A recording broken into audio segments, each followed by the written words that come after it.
قل انی نہیت ان اعبد الذین تدعون من دون اللہ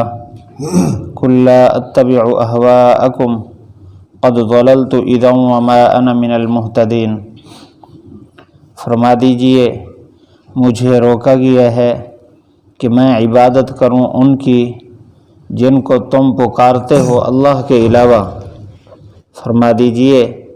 کہ میں تمہاری خواہشات کی اتباع نہیں کرتا، اس وقت تو میں راستے سے ہٹنے والا ہو جاؤں گا اور میں ہدایت پانے والوں میں سے نہیں ہوں گا۔ پچھلی آیات میں اللہ تعالیٰ نے ایمان والوں کے ساتھ حسن سلوک کا تذکرہ فرمایا، چاہے وہ غربا ہوں، اپنی مجلس سے ان کو دور نہ کریں، ان کو اپنے ساتھ لگائے رکھیں۔ فرمایا یہ اللہ کی رحمت ہے کہ جو آدمی توبہ کر لے برے اعمال کے بعد، اللہ تعالیٰ اس کی توبہ قبول فرما لیتے ہیں اور اس کی بخشش فرماتے ہیں۔ اب اس آیت میں اللہ تعالیٰ نے خواہشات کی اتباع سے روکا ہے، اس لیے کہ انسان جب بھی گناہ میں پڑتا ہے تو سب سے پہلے خواہش اٹھتی ہے، خواہش کے پیچھے چلنے کے بعد پھر انسان گمراہی کی طرف چلا جاتا ہے۔ اللہ تعالیٰ نے حضور صلی اللہ علیہ وسلم سے یہ بات کہلوائی ہے اس کی اہمیت کے پیش نظر، اور مجھے اور آپ کو اس پر خاص متنبہ کرنے کے لیے کہ اس معاملے کو ہم سنجیدہ لیں، اس کو بے اہم اور عام مسئلہ نہ سمجھیں۔ یہ جو عقیدے کا مسئلہ ہے بڑا اہم مسئلہ ہے۔ فرمایا قل، آپ ان سے فرما دیجئے انی نہیت، مجھے روکا گیا اس بات سے، ان اعبد الذین تدعون من دون اللہ، کہ میں ان کی عبادت کروں جن کو تم پکارتے ہو اللہ کو چھوڑ کر، اللہ کے علاوہ۔ تدعون کا لفظ مفسرین نے فرمایا یہ اشارہ کر رہا ہے اس بات کی طرف کہ وہ لوگ جو مشکل اوقات میں اللہ تعالیٰ کو نہیں پکارتے، ان کا یہ انداز اللہ تعالیٰ کو ہرگز پسند نہیں۔ اگر وہ مشکل اوقات میں بتوں کی پوجا کریں، بتوں کے سامنے جھکیں، درختوں کے سامنے جھکیں، یعنی جن کو مشکل کشا، حاجت روا اور ضرورتوں کو پورا کرنے والا خیال کرتے ہیں اللہ کے علاوہ، اور ان کی عبادت کرتے ہیں، پوجا کرتے ہیں، ان کو پکارتے ہیں، تو یہ تو مشرک ہیں اور شرک بڑا ظلم ہے۔ تو ایسے معبودوں کی، معبودان باطلہ کی میں ہرگز عبادت نہیں کروں گا۔ یعنی بنیادی طور پر توحید کا راستہ اختیار کرنا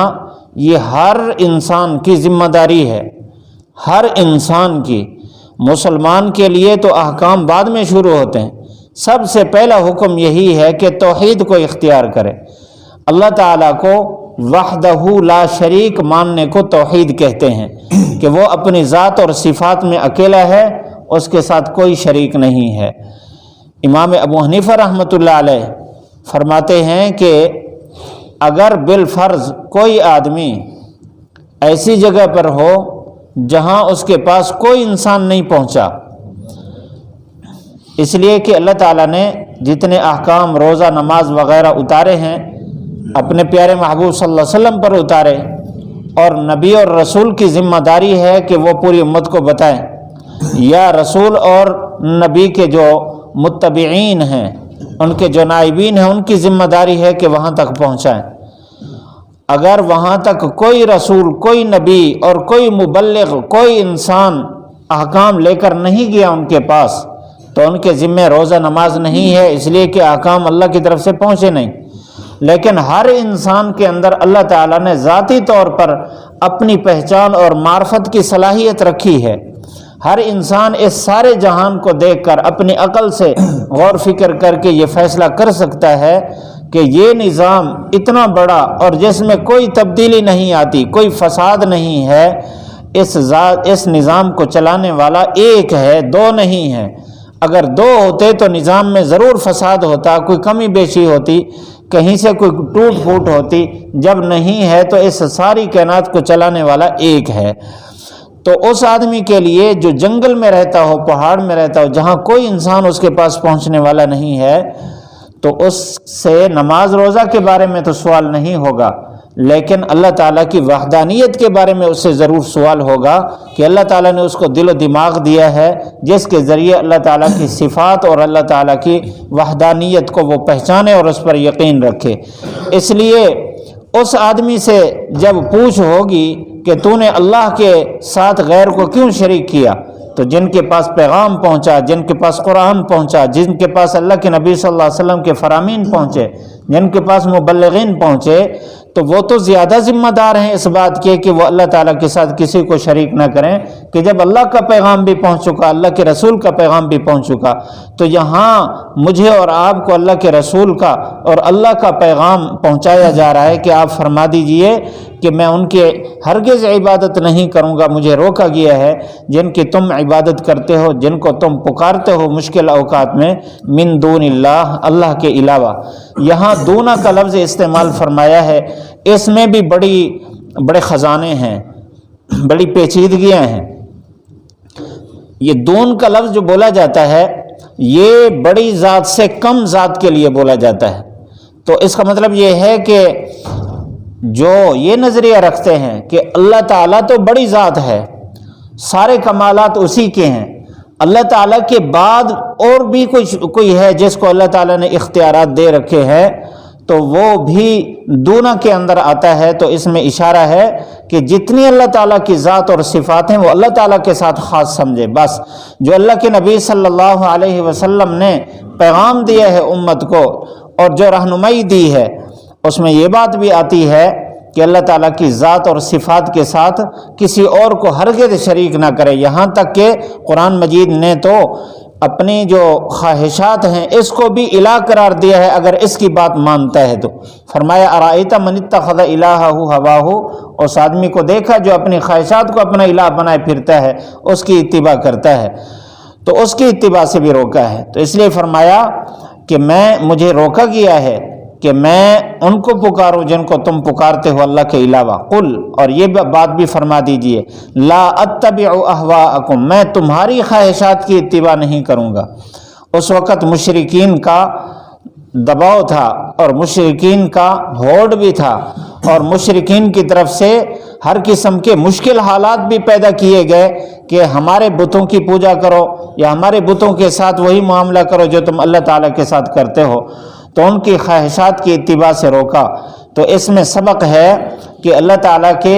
راستے پر چلتے ہوئے اگر حالات آئیں تو ان حالات کی بنیاد پر انسان کی جو خواہشات ہیں وہ یہ کہتی ہیں کہ اپنی جان بچاؤ، اپنا مال بچاؤ، اپنا مکان بچاؤ، اپنی ذات بچاؤ، اپنے بچوں کو بچاؤ، ایمان کو بچاؤ یا نہ بچاؤ، ان چیزوں کو بچاؤ۔ لیکن یہاں اللہ تعالیٰ نے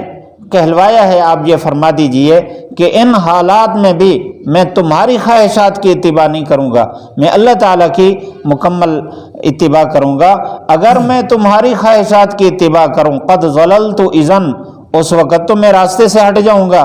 وما انا من المہتدین، میں صحیح راستے پر چلنے والا نہیں ہوں گا۔ اللہ کے پیارے محبوب صلی اللہ علیہ وسلم کو تو اللہ تعالیٰ نے ابتدائی ہی سے ایسا محفوظ فرمایا کہ آپ کے تو وہم میں بھی نہیں آ سکتا۔ یہ جو حکم ہے حقیقت میرے اور آپ کے لیے ہے کہ ہم خواہشات کی اتباع میں کہاں چلے جاتے ہیں، کبھی غیر اللہ کو پکارنے لگ جاتے ہیں، کبھی غیروں کی اتباع شروع کر دیتے ہیں، کبھی اپنی جان اور مال کے تحفظ کے لیے ایمان کو ضائع کر بیٹھتے ہیں۔ کیا کہیں جی، ماحول ایسا ہے، اب چلنا پڑتا ہے ساتھ۔ اس طرح کے تصورات کو لے کر ہم دین کو چھوڑ دیتے ہیں۔ ہمیں روکا گیا ہے اس بات سے کہ اللہ کی بات ماننی ہے اور اللہ تعالیٰ کی چاہت پر چلنا ہے۔ اللہ کے پیارے محبوب صلی اللہ علیہ وسلم نے ایسے ماحول میں چل کے دکھایا ہے اور ہمیں سختی سے اس بات سے منع فرمایا کہ اللہ تعالیٰ کے جتنے دشمن ہیں ان کی ہرگز اتباع نہ کریں۔ اگر ہم ایسے چلتے رہے دنیا آخرت میں اللہ مدد فرمائے گا۔ اللہ تعالیٰ ہم سب کو عمل کی توفیق نصیب فرمائے۔ پڑھ لیجئے، قل انی نہیت ان اعبد الذین تدعون من دون اللہ قل لا اتبع اہواءکم قد ضللت اذا وما انا من المہتدین۔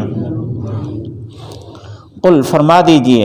انی نہیت مجھے تو روکا گیا ہے ان اعبدا کہ میں عبادت کروں الذین ان کی تدعون من دون اللہ جن کو تم پکارتے ہو اللہ کے علاوہ۔ قل فرما دیجئے لا اتبع اہواءکم میں تمہاری خواہشات کی اتباع نہیں کرتا، قد ضللت اذن اس وقت تو میں راستے سے ہٹ جاؤں گا، وما انا من المہتدین اور میں ہدایت پانے والوں میں سے نہ رہوں گا۔